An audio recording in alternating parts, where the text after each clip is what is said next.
At the end of season 3, you're not washed up. Your characters wash up on the shores of America. What happens then? Season 4. We are in America, and we are these basically immigrants. Jamie has always wanted to have his family around him and to be a laird, and here he has that opportunity to really build a life for them. And so it's the first time we get to see Jamie and Claire really sort of operating as a family unit, and Jamie, being this patriarch. Yeah. Do we know how faithful season 4 is to the book? Quite faithful?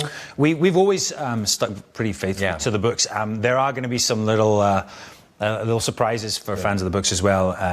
But yeah, pretty much we sort of do like to stick to them. I know Diana Gabaldon's written this wealth of novels for us, so we're very lucky to have that. Are there time travel kiosks in America? If I can't think of a better way to say, are there telephone places? Booth? Right? Doctor Who? Yeah, Doctor Who. Yeah, there's TARDISes all over. Yeah. Are there there must be points though, right? Is there, or one or some? Well, I think we gave away in season 3, that there's more than one stone circle, so to speak. So you may see more in season 4. Love is hard, isn't it? I mean, this is one of those things. In real life, it really is. But I mean, I think one of the things that you must take away from is that if these people keep coming back together, that truly is. I mean, these are soulmates in this story. Yeah, absolutely. And it's the first time in season 4 where they are finally not being attacked by redcoats or sort of on the run from someone. So yeah, it is a real moment for them to sort of establish some roots and sort of build this base. But overarching all over that, we know the history of America, and Jamie, to build this base, he has to establish some ties with his sworn enemy, the redcoats, the British. So we know the history of America, we know where it's headed, and that is these great battles of wars of independence. So that is certainly on the horizon. Some people in this story, because of time travel, know the future. You couldn't possibly have foreseen what was going to happen with Outlander when you signed on.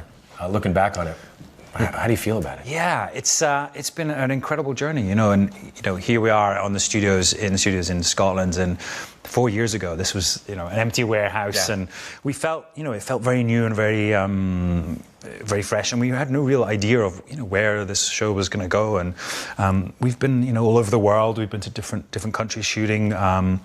And it's just been incredible to see this family grow, and I think that's really what we have. And certainly this season, the family has grown a lot.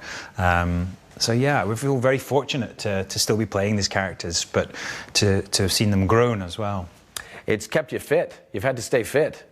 We're doing season 3. Now we're doing season 4. You're like, I can't take a break from working out. It is, well, I don't know. I think, Jamie's now ready to retire. I think he's, there's younger ones there, but no, it is a great show that it does take a long time for us to shoot. So, we apologize for the Droughtlander. That does take a while between seasons. But as you can see, it's a massive show, and it does take time. But absence makes the heart grow fonder.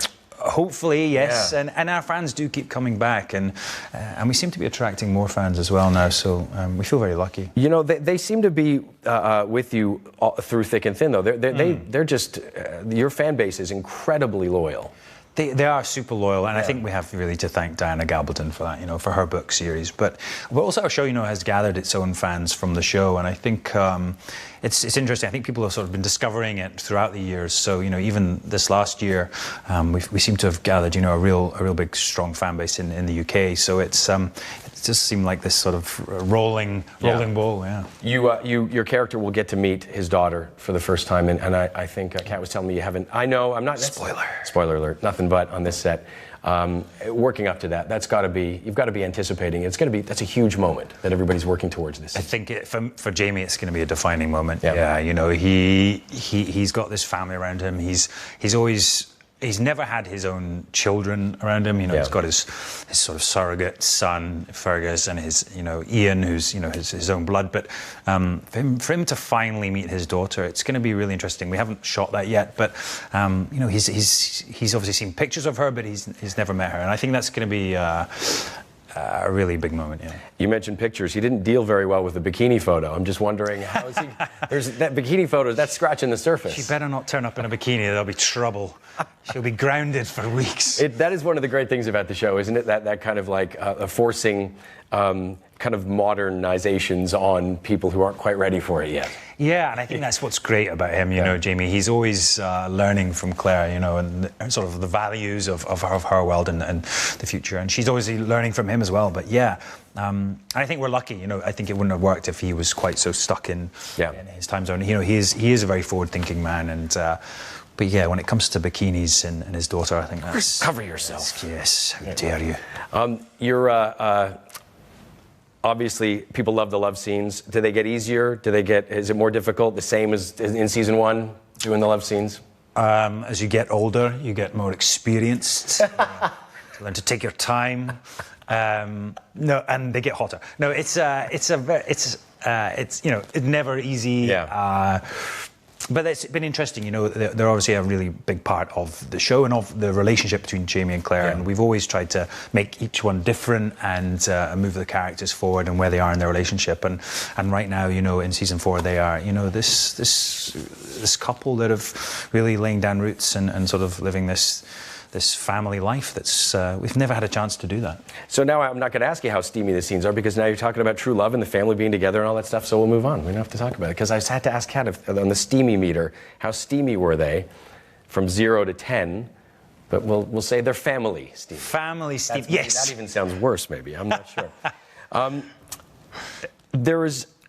I mentioned that fans will follow you no matter what you're doing. The My Peak challenge is quite spectacular. Oh, thank you. And that's what an amazing side benefit to what you've been able, the notoriety you've been able to achieve. Yeah, it's been, if people that don't know, it's a charity fundraiser that we started a couple of years ago on social media, and we've really grown. And this year we passed $1 million raised for our chosen charity, and we're expanding. We have you know, thousands of our peakers now who are on this subscription service, and they receive workout schedules and meal plans. But the bigger picture is that, you know, there's this charity aspect to it, and we've been able to support a couple of charities and fund some finance projects, so research projects. So it's been really rewarding. 2018 going strong. That's amazing.